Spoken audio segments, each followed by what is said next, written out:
The hysteria over the situation at the border has now spread from NBC all the way to CBS. And Democrat lawmakers say they are absolutely shocked that President Trump is calling on them to make laws to solve the problem. Standing in the Capitol, Democrat Senator Jersey P. Racebait told reporters, quote, "You can't make laws here. This is the legislature. If lawmakers start making laws, then the making of laws will become the business of lawmakers, and we can't have that. This is America," unquote. Senate Majority Leader Chuck Schumer repeatedly shook a pen at reporters saying, quote, "Look, this is a pen. I am shaking it at you, and will continue to shake it until you take my picture shaking a pen," unquote. Schumer was suggesting that President Trump should make laws the way Obama did with a pen and a phone rather than through the legislature. He added, quote, "If our founding fathers had wanted lawmakers to make laws, they would not have given us pens," unquote.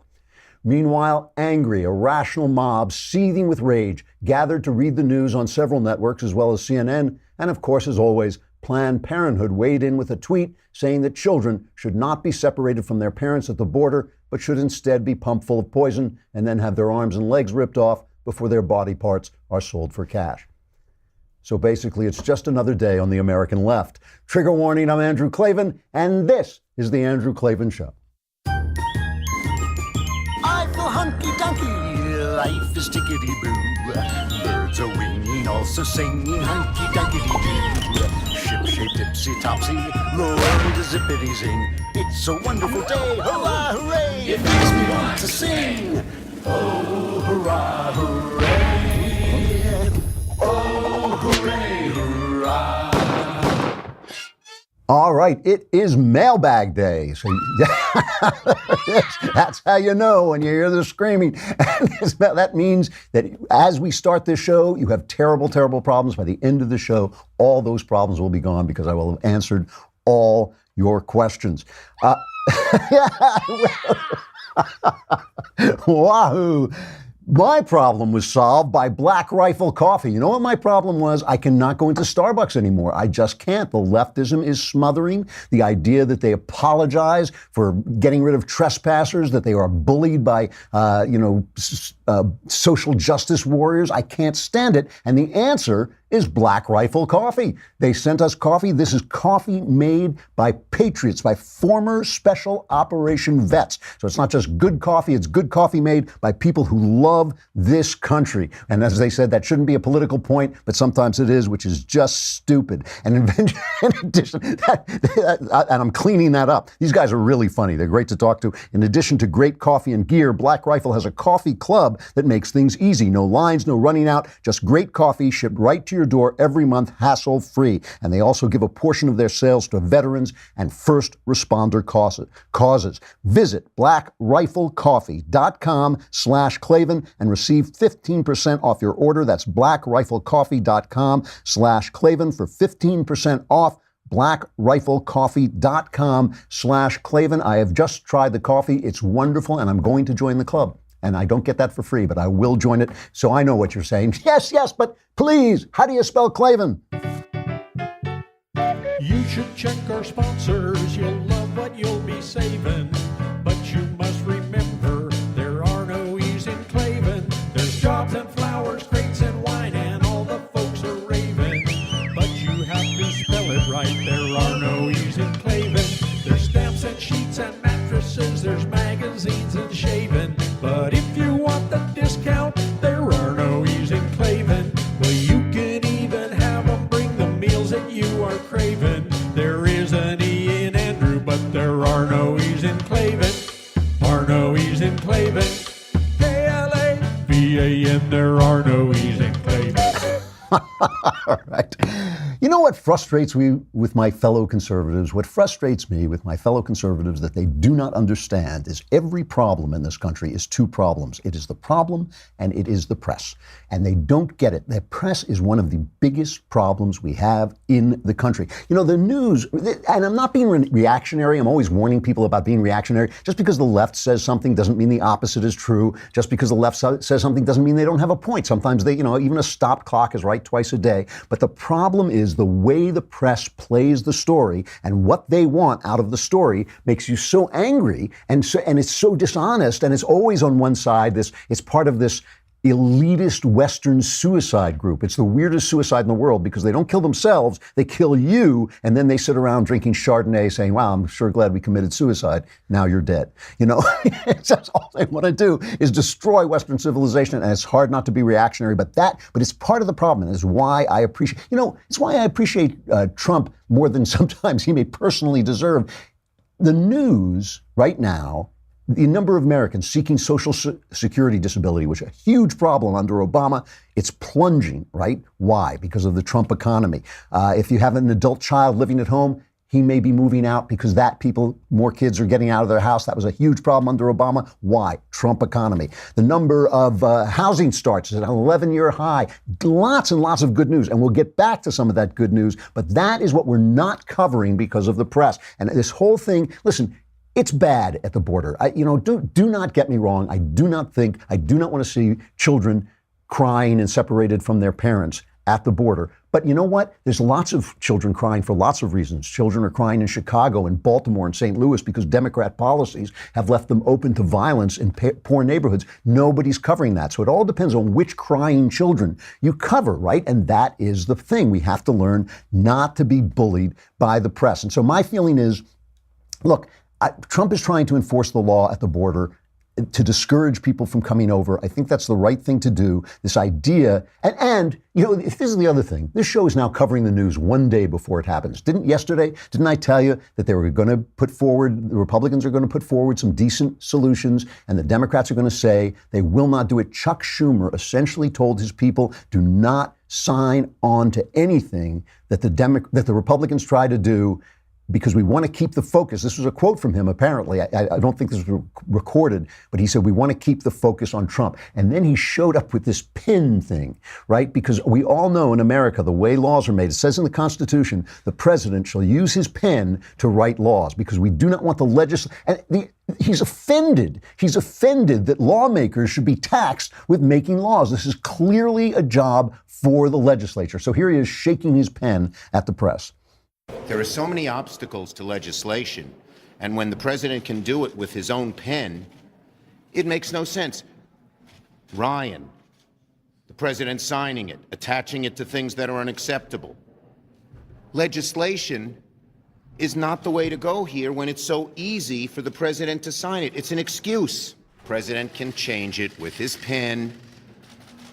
Ryan, Trump, unacceptable additions has bogged down every piece of immigration legislation we have done. It's an excuse. Leadership, please don't throw your pen at me. Without disputing the fact that this could be quicker if the president were to just sign something. If we're having this conversation in 3 weeks or 6 weeks, when is there a point that Democrats would be willing to work with Republicans and say, okay, yes, let's do some narrow piece of legislation here? Let's hope we never get to that. Let's hope the president does the right thing and solves the problem, which he can do. That's the simple, easiest, and most likely way this will happen. How many times has immigration legislation passed in this Congress? How many times? 0. It's an excuse by our Republican colleagues who feel the heat, don't want to attack the president, even though they know legislation will take a very long time and is unlikely to happen. And the flick of a president's pen could solve this problem tomorrow. Chuck Schumer begging Donald Trump to become king of America. How often do you see that? Trump has MSNBC reading the Bible, and now he has Chuck Schumer begging him to be king. What is the magic of this man? He just gets these guys. Please be king. We can't pass laws. We're just lawmakers. How can we make laws? We can't do it. Unbelievable. And as extra cover, Dianne Feinstein has written the Keep Families Together Act. With a name like that, it's lousy. So you read the press, like read Vox, right? Vox is this liberal, outlet. Every now and again, they quote me, and I have to say they quote me accurately, at least they did last time. So Vox is saying, oh, this is wonderful. All it does is it reverses Trump's policy. Not true. This is what it says. This is Dianne, and every Democrat has now signed on to this, okay? Every single Democrat for cover, right? So when they go to their red states, they can say, oh, yeah, we tried to do this, but the Republicans wouldn't help us. This is what it says. It says an agent or officer of a designated agency shall be prohibited from removing a child from his or her parent or legal guardian at or near the port of entry or within 100 miles of the border of the United States. Know how many people live within 100 miles of the border of the United States? 200 million, 2/3. It's almost the entire area of the country. And when it says a designated agency, that's any federal agency. That is any agency, right? FBI kicks down the door. There's Al Capone with his kid under one arm and his machine gun under the other, rat-tat-tatting away and killing, dropping. They can't take his kid away. If they're 100 miles from the border, if it's in Chicago, they cannot take the kid away. So it's just an absolute cover-up. So all this hysteria, right? And again, it's a bad thing. I'm not saying that they should just leave the children at the border. I'm saying the legislature should deal with this by legislating, by making laws, right? I'm saying they should deal with it. But all of this, the hysteria, because they choose which crying babies to cover, right? I mean, let's just watch. We have to stop for a minute and watch Rachel Maddow trying to deal with this. She can deal with babies being ripped out of their mother's wombs. She can deal with babies being shot on their stoops in Chicago under Rahm Emanuel. She can deal with babies being separated from their crack-addicted mothers in St. Louis and Baltimore. Everywhere where Democrats rule, she can deal with that. But she can't deal with those Trump babies. Look at this. This has just come out from the Associated Press. This is incredible. Trump administration officials have been sending babies and other young children. Oh, hold on.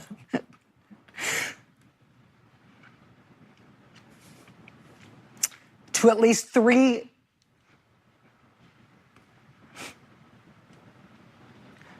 Can we put up the graphic of this? Thank you. Do we have it? No. 3 tender age shelters in South Texas. Lawyers and medical providers. I think I'm going to have to hand this off. And just remember, every time Rachel Maddow cries, Barack Obama does this.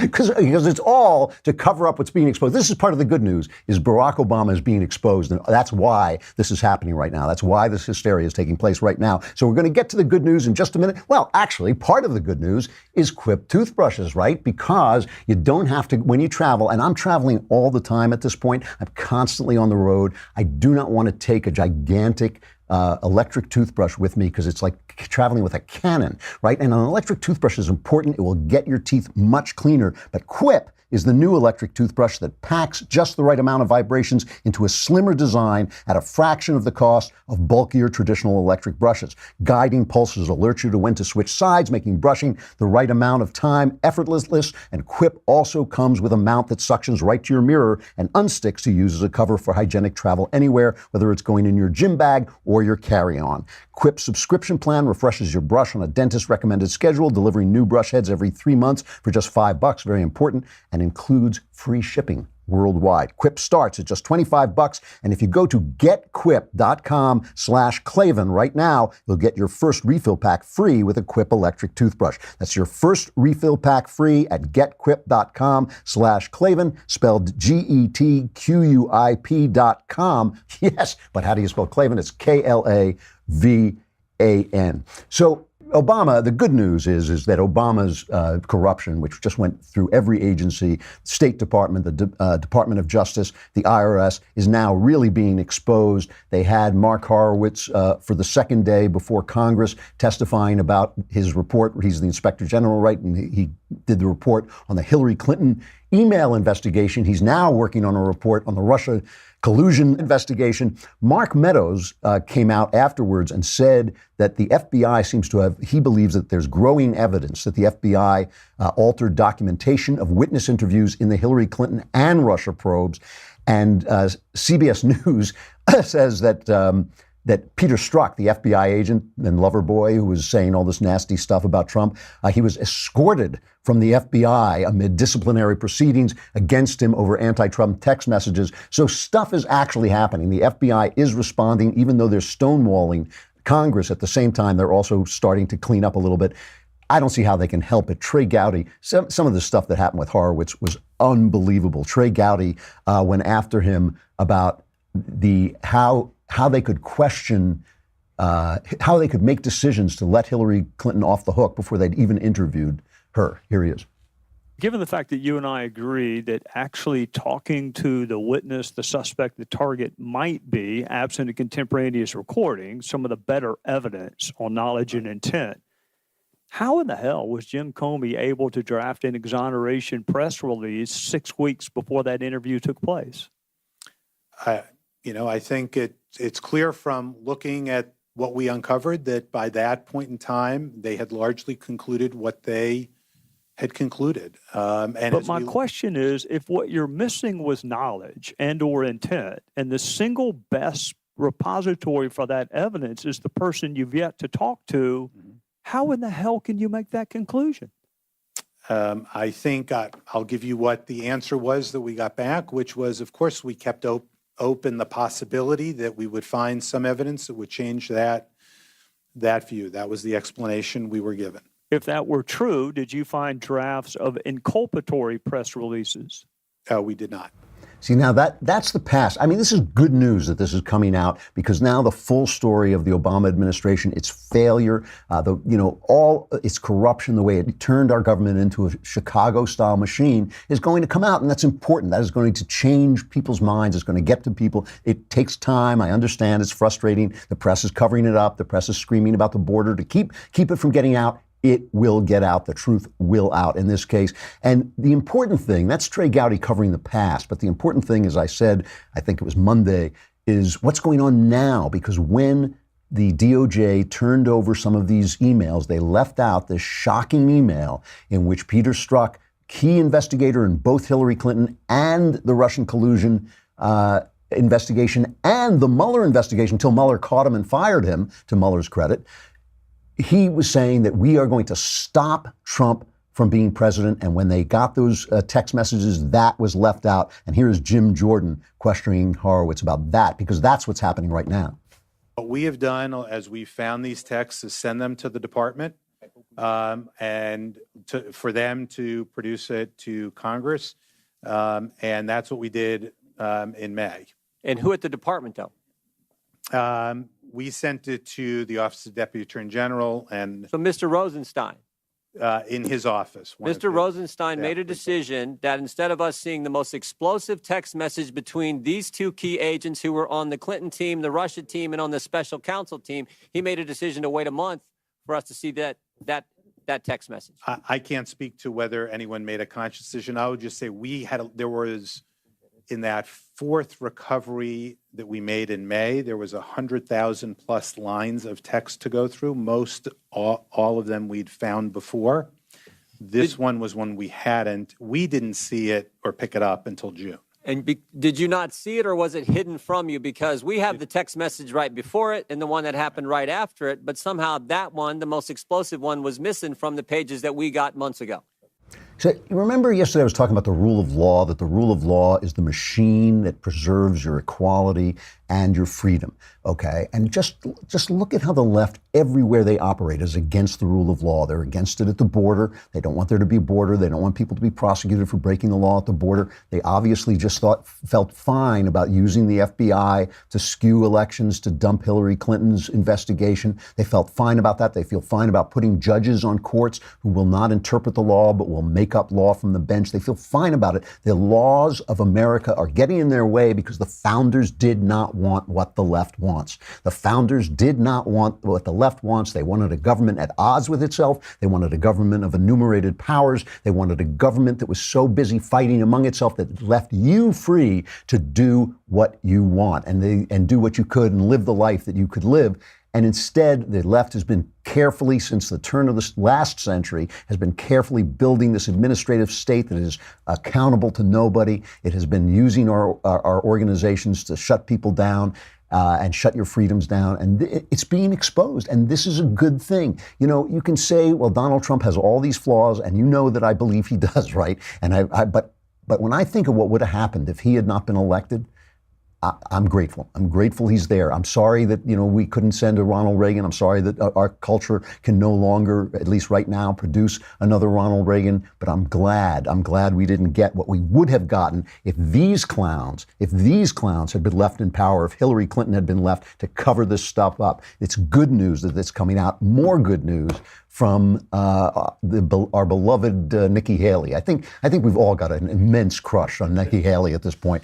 I started this. I mean, I found it was like S&M porn, watching watching a beautiful woman slap around the UN. But she is terrific, and she and Mike Pompeo announced what is absolutely great news, that the U.S. is pulling out of the UN Human Rights Council. That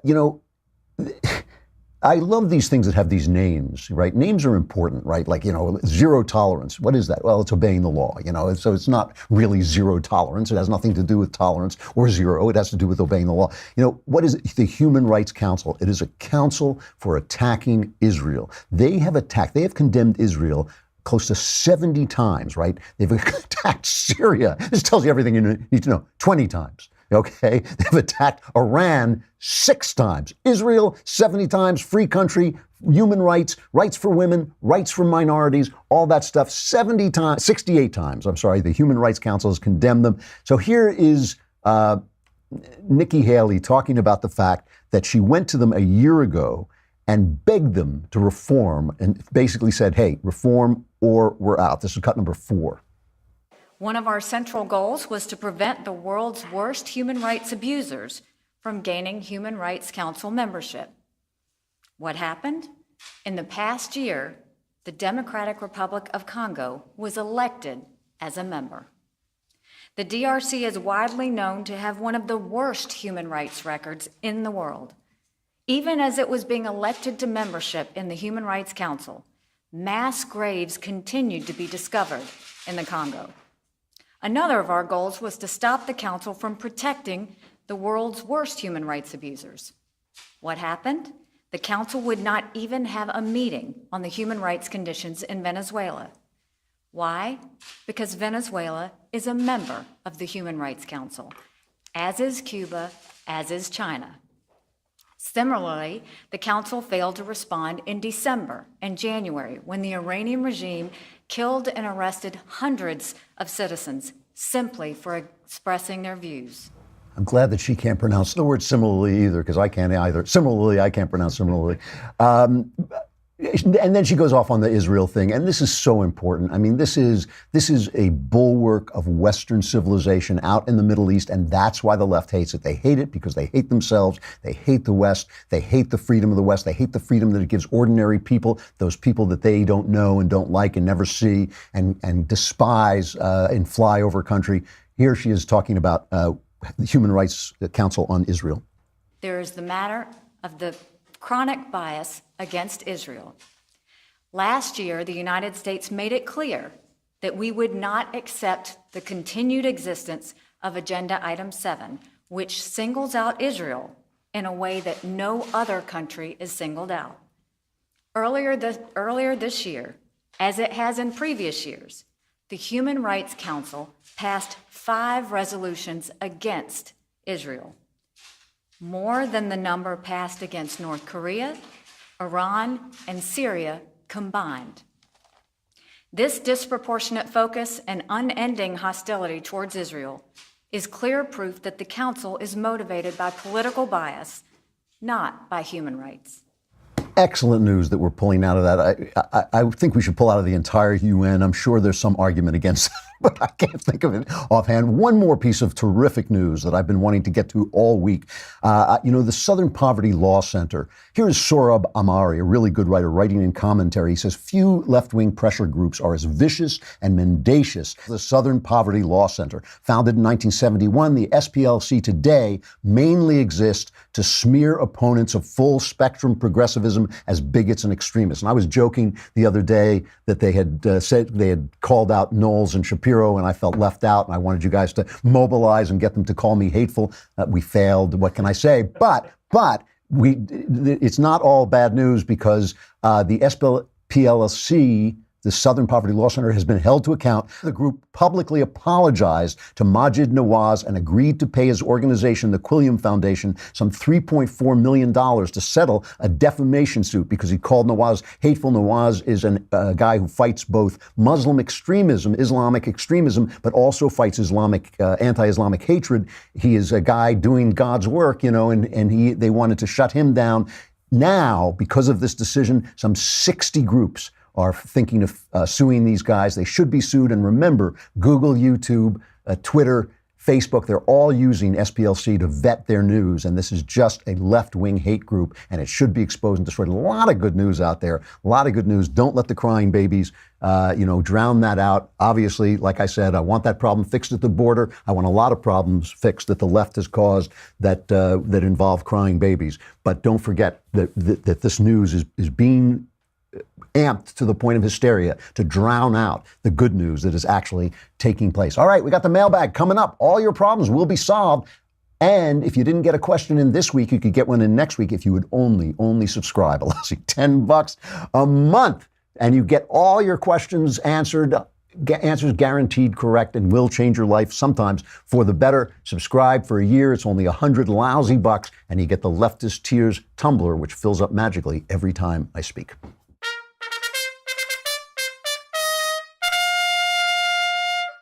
The mailbag. Oh my, one of these days it's true. I'm just going to pitch forward with a heart attack. And all right, from Zachary, Supreme Overlord. Regretfully, I missed the Father's Day podcast. When I realized I missed it, I frantically tried to log on to ask the following question. I am 23 years old. A few weeks ago, my father, who has a history of drunkenness, got drunk and fought my 18-year-old brother. The situation ended with him holding a gun to my mom and him spending the weekend in jail. In the past, we have fought, and this isn't the first time there have been domestic issues, although it is the first time that it has involved a gun. After speaking with him after he got out of jail, he seemingly tries to deflect and shift the blame onto my mom and little brother. I could try to forgive him if he would hold himself accountable for his own actions, but it doesn't seem like he's going to. As a result, he and I haven't spoken for close to a month. We usually talk 2 to 3 times a week. What do? I find that I feel incapable of forgiving him unless he accepts responsibility. Should I forgive him because it is the right thing to do? Thanks. Huge fan. Zach, this is just a false view of forgiveness. First of all, your father's an alcoholic, and it sounds like a domestic abuser. That, when you say there are domestic issues, if he's holding a gun to your mother's head, I'm sure he has done other things as well. This guy is in bad shape and doing bad things. To forgive him involves your letting go of your anger in your heart against him. It does not involve your normalizing your relationships with a guy who has now gotten mortally dangerous. Your mom is in danger. Your brother is in danger. A guy who will pull a gun once will pull a gun again. He is not what did you say? He has a history of drunkenness. He's an alcoholic. He's drinking, and he's got a rage problem and all these things. You have got to worry about protecting your mom, protecting your brother. It is not about talking to your father 2 to 3 times a week, which you shouldn't be doing at this point. You should be detaching from him with love, as they say at Al-Anon. You should be in Al-Anon, learning how to deal with exactly these issues, talking to other people who have these issues, and learning how to detach from him with love.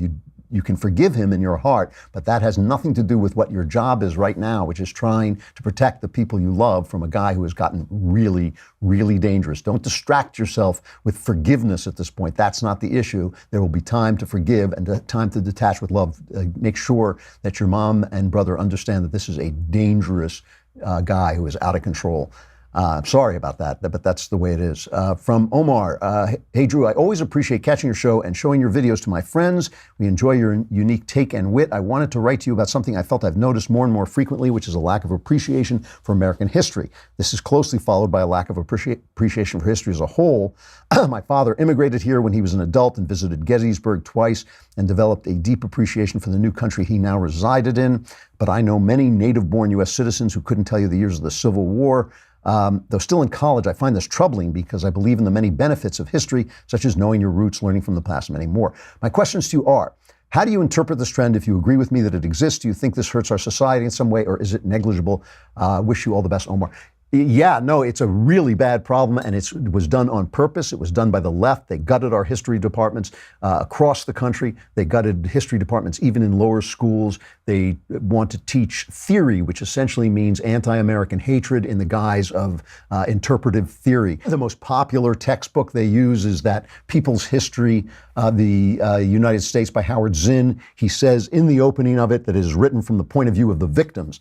So the Constitution is told from the point of view of the slaves. Well, imagine what would happen if I told your life that way. If I said to you, yeah, I'm going to tell the history of Omar's life. Let's start with his porn history. Let's start with the time he lied to his mom. Let's start to the time he was unkind to his girlfriend. I mean, I could do that with, I'm not saying you, I could do that with anybody, right? I could just find the worst parts of you and tell that story. In fact, America has been a beacon of freedom. There is not a single human being walking around on the earth who is politically free, who does not owe a debt to America, to the United States of America, whether in theory or in fact. They owe America a debt. It is a great country. And to not study what the people, to not even understand why they made the decisions they made, to not even understand why they built the government that they built. It just means what happens when somebody says, oh my God, look over there, problems at the border. Oh my God, look over there, 2 guys were thrown out of Starbucks. Oh my God, look over there, a policeman shot a guy and the policeman was white and the guy was black. You can distract and take away from things you can take away from people structures, ideas that took thousands of years of human suffering to create. You can take them away in their moments of hysteria. You can take away the objects that defend them, including guns, right? People, oh, the guns, nasty, I hate guns. You can get people hysterical if they don't have a grounding in history. The left did it on purpose. They continue to do it. You're absolutely right, and it is a really dangerous trend. All right. From Max, longtime listener, first-time writer, I have something that has plagued me for a long time and no one I have confided in has ever been able to help. When I was in college, I was dating this girl, and unbeknownst to me at the time, I got her pregnant. She went ahead without telling me and aborted it. The worst part is later on in our relationship, it happened again, but this time she told me she was pregnant and terminated it anyway. Never once talking to me or taking my feelings into consideration. I've never been able to reconcile it, and still to this day, it upsets me. Well, it should upset you, and there are a lot of wrong ways to go with this. I can think of two wrong ways at least to go with this. One is to wallow in guilt until you're paralyzed and develop a kind of self-righteous feeling of goodness just for feeling bad about what happened. And the other is having no guilt and doing nothing. So those are your two wrong answers. The right answer here is to take a look at your life.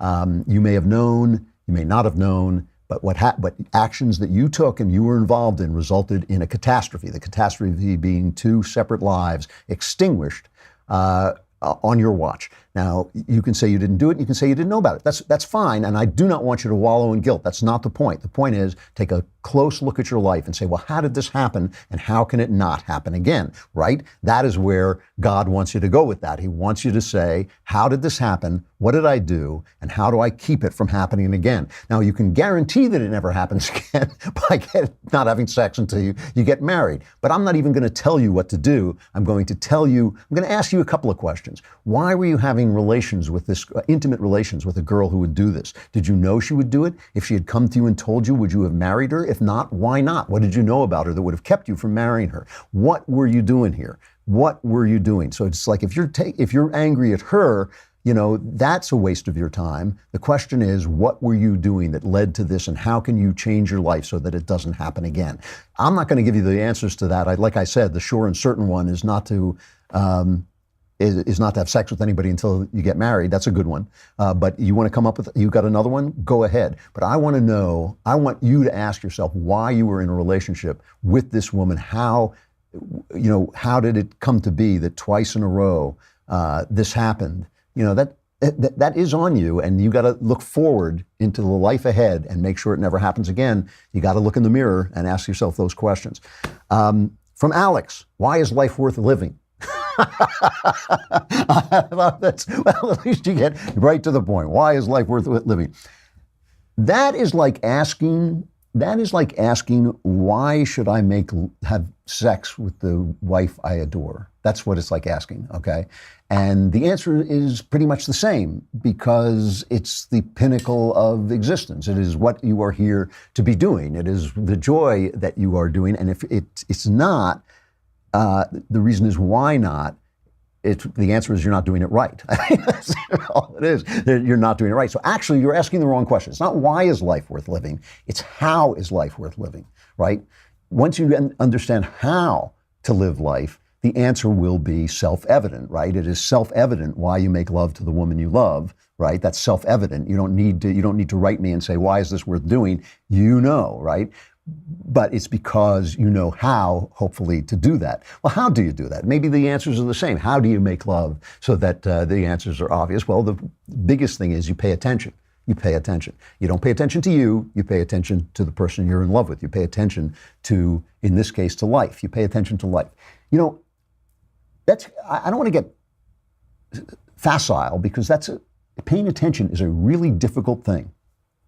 The reason it's difficult is everything that is worthwhile about life takes place inside you, but everything that is life takes place outside you. So you look at the blue sky is beautiful, but the idea of beautiful, the experience of beautiful happens inside you. So you've got to be looking outside and inside at the same time. No easy trick. That is why, because you can't look at yourself you can't look at your own eye without a mirror. That is why you start to have to think about the existence of God and the existence of God's creation. And paying attention and love are very closely related. In fact, I would say the true attention comes through love, and love has to be turned. Love begins inward. You love yourself, and then you have to love others as you love yourself. You learn from loving yourself what it means to love, and then you love others, and then you love God, and not necessarily in that order. So when you live life that way, when you live life fully awake, fully alert, it becomes obvious to you why you're living, because you are so full of joy and vitality, even in moments of sadness and sorrow, that it just becomes obvious to you why you won't even ask the question. The question is, how is life worth living?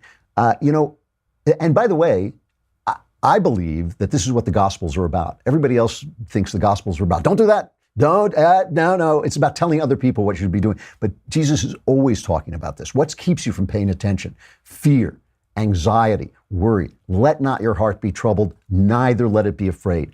Don't care about tomorrow, let tomorrow take care of itself. Let the sufficient unto the day are the evils thereof. The Beatitudes, when you listen closely to the Beatitudes, you have to ask yourself, why is he saying this stuff? Why is he saying, blessed are those who mourn? Because part of life is its tragedy. And unlike the Buddhists who want to exit life so they don't suffer, Jesus recommends immersing yourself in life. And he shows you that he himself immerses himself in life and death and in the tragedy of experience. Blessed are those who hunger and thirst for righteousness. I'm kind of doing this off from memory, but blessed are those who hunger and thirst for righteousness. Why? Aristotle said, loving virtue and doing, acting in a virtuous way. Those are the ways to joy.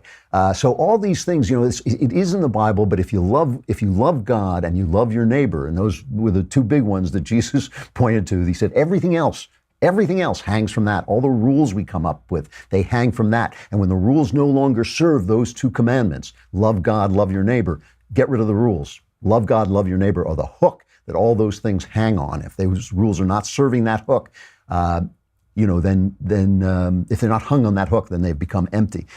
Which is why Jesus says all these stuff where people will say, well, wait, you got to follow the rules. And he'll say, the Sabbath was made for man, not man for the Sabbath. He'll say, okay, follow the rules, but he who's without sin, throw the first stone. Why? Because the law is no longer hung on that hook, that double hook of loving God and loving your neighbor. You live like that, pal. Last night, I let myself get annoyed by something petty. Let myself get annoyed by something petty, and for several hours, I lost the joy of what I was doing. And when I backed up, I thought, oh my God, things are going great. I love what I'm doing. I got let some little petty person get in my way, and I lost my joy. That's the stuff that is in the gospel. When you read the gospel, you start to pay attention to what the real meaning of things are. You won't ask, why is life worth living? Ask, how is life worth living? All right. From Joshua, I was completely shocked to find out what's been happening in the north of England with regards to the mass rape gangs there. I'm simply unable to grasp it. The police in many of these areas knew this was happening and purposely did nothing for decades in some cases. My question is, at what point is the citizenry justified in taking matters, i.e. punishment, into their own hands? I get that vigilantism is bad in a working society, but this case strikes me as society no longer working. If the police justice system is failing this miserable to the tune of definitely thousands and perhaps tens of thousands of raped and abused 11 to 14-year-old girls, does the average citizen have a duty to put a stop to that extrajudicially? Thanks, Josh. I get asked this question numerous times, sometimes about abortion as well. The problem is you're not thinking far enough ahead. What happens after you take the law into your own hands, right? Once you've knocked down the law, there's a great line in the play A Man for All Seasons, in a movie, where he says, if you knock down the laws to get at the devil, what happens when the devil turns around and comes after you and there are no laws to protect you? And that is the problem. What is happening in England is a serious illness in the society. There's a serious illness in the society when the police are covering up the rape of children because they don't want to seem to be anti-Islamic, because this is mostly an Islamic problem. And there's a serious issue, and that issue has to be dealt with, and people have to have the courage. And in England, you can go to jail for having the courage to do this. You have to have the courage to stand up. You have to have the courage to vote for the people who will stop it. You have to have the courage to shout about it and be out there shouting about it all the time. If you take the law into your own hands, what happens then? Then your country is gone. And, then you've essentially started a revolution. And the thing about revolutions is they almost never work. The American Revolution worked mostly because it was more of a civil war than a revolution. It was two sides of England breaking away from one another. This is a disaster, this thing that is happening in England, but if you take the law into your own hands, the disaster will be compounded. And I think the same thing is true of abortion. Once you break into an abortion clinic and start shooting people, then you've become the killer. You've lost all your moral authority. You've lost the argument. Unless you are going to burn the government to the ground, once you become the killer, you have lost the argument. And the government will reconstitute itself and go right back to doing with what it was doing without you, because it'll carry you off. You got to do it the long way. You got to do it the hard way. You got to do it through the systems that are there. And you got to do it because it is really a disaster. One more. Another Josh. Dear Klavan, Duke of Dukes, second most high, almost anointed one. I admire your honest adherence to the idea of judge not lest you be judged. It is in the Bible after all. Can you elaborate on your reading of this, considering we all make judgments in one way or another every day? Can't this attitude create a culture of complacency where we simply turn a blind eye to the possibly self-destructive tendencies and behaviors of others? Thanks for the great shows. Make your mailbags longer. I think they're getting about as long as I can make them. Yeah, boy, I get yelled at every time I talk about this. I can just wait for it. And one of the things that people say is, if you judge not, how are you going to correct others? Especially in the Christian world. First, let me say what I mean by judge not, and what I think the Gospels mean, more importantly, by judge not lest you be judged. They do not mean have no discrimination. They do not mean don't pass judgment on the actions of people as they relate to other people, right? If you go around killing people, you got to stop people. That's bad. It doesn't take me to judge that is bad, that you shouldn't be killing other people, robbing other people. You shouldn't be breaking the 10 Commandments. What you're not judging, what you cannot judge, is another person's position in regards to God, in regards to the kingdom of heaven. You cannot judge that. It is not your job. It is so far above your pay grade that you can't even see the pay grade below it. That is how far away. You have no vote in who gets saved. If you want to read a really good piece about this, The Great Divorce, I think it is, by C.S. Lewis, is a dream he has about purgatory and who goes to heaven and who goes on to hell. And it's a really beautiful piece of writing, very touching and dramatic. But it shows you that you just don't always, you don't know who's to judge. So when it comes to correcting people in their Christianity, Jesus had some words to say about this. He said, why do you take the speck out of your neighbor's eyes when there's a plank in your eyes? And what people always say to me when I say this is, yes, but this thing goes on to say, first take the plank out of your eyes and then remove the speck from your neighbor's eyes. That is Jesus being sarcastic. It takes a lifetime to get that plank out of your own eyes. That's why it's a plank in your eyes and a speck in your neighbor. That's why he put it that way. You want to lead people to Christ, live in the joy of Christ. you will become a door to Christ. Live in the joy of Christ. If you live in the joy of Christ, if you try to understand what Christ is leading you to, because you are made a path to God. God is the way and the truth and the light, and you are made part of that way, part of that truth. You are made a friend, he says, to that way and truth and life. Live that way, and you will become a door to Christ for others. And you can say it in words if you have to, but if you say it in your life, it's going to be much, much more powerful than wagging your finger in people's faces. That's what I mean by judge not, lest you be judged. And by the way, we were talking about things that keep you from paying attention. Judgment, that kind of judgment is one of them. Going around thinking that you're righteous and that other people aren't, and you can instruct other people on how to be righteous, is one of the things that keeps you from paying attention to real life, to paying attention to your life and what you're supposed to be doing in your life. I got to stop. I got a million more, but I got to stop. Tickety-boo news.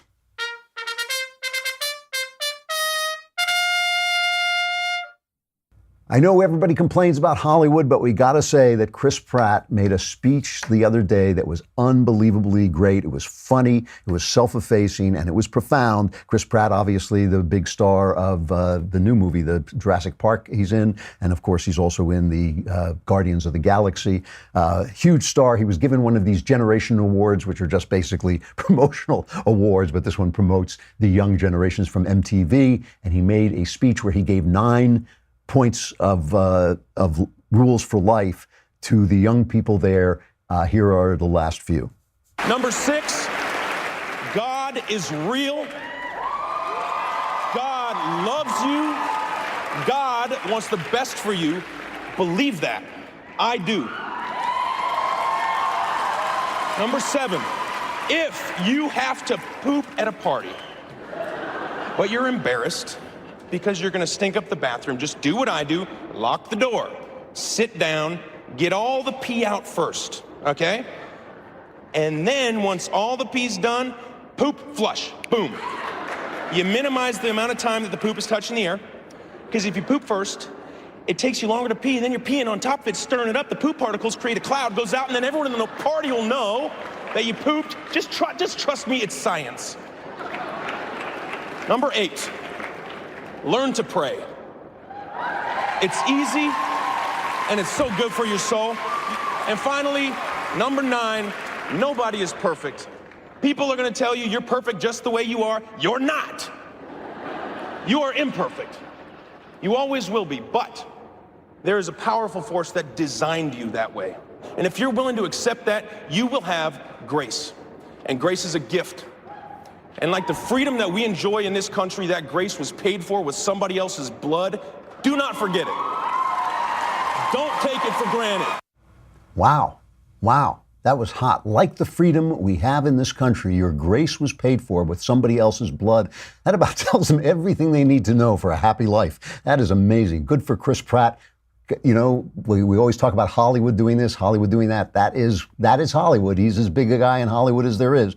And you got to give him props, and you got to give the kids props for cheering him. They heard it there first. Hey, we're getting news right now that President Donald Trump said he would be signing an executive order later Wednesday that would end the process of separating children from families after they're detained. He said, I'll be signing something. We don't know what it is, but we'll find out, and we'll discuss it tomorrow. Be there then. I'm Andrew Klavan. This is The Andrew Klavan Show.